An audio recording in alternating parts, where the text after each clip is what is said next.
Well, it's once again Donald Trump versus the mainstream media, and the president is not holding back from calling out networks for the narratives that they keep on spinning. Donald Trump sat down with NBC anchor Kristen Welker on Sunday's Meet the Press in what was a combative interview that the president labelled as dishonest. Prices are already going up on some popular items. Tires, strollers. This is such a dishonest interview already. Prices are down on groceries. Prices are down for oil. Prices are down for all energy. Prices are down at tremendous numbers for gasoline. And let me tell you, when you have the big thing, what he did, he spent like a stupid person, which he was, but he spent like a very stupid person. And that was bad for inflation. But what really killed us with inflation was the price of energy. And Donald Trump did not stop there, calling out Kristen Welker for not just her questions, but the fact that they constantly fail to acknowledge any positives. The media is so fake, including, like even the way you ask questions. Every question is asked in a negative vein. There's a toy company that took a toddler's, whatever, but you don't talk about the fact that gasoline is down at numbers that nobody believes possible. You know why they're down, by the way? Drill, baby, drill. We're drilling like crazy right now.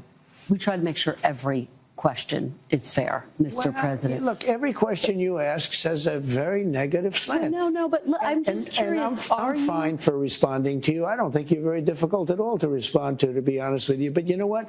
You should ask some positive things like, sir, it's amazing what you've done with gasoline. Because you know what? Gasoline's big business. A stroller is not big business.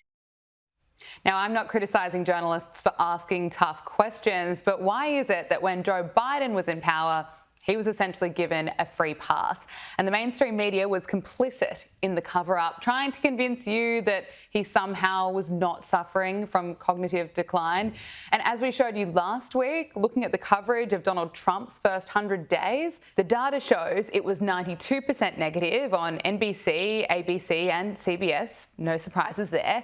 Yet Biden's coverage was 59% positive on the same networks. And just while we're on Joe Biden, it's been revealed today that White House advisors were considering giving him a cognitive test to prove his fitness for a second term, but ultimately decided against it.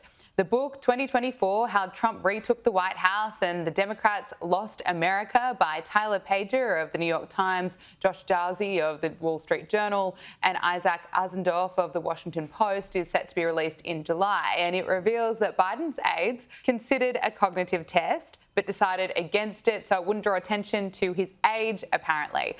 I mean, we all knew his age and we all witnessed the wheels falling off in real time in what was a huge political scandal where the Democrats and the mainstream media lied to us.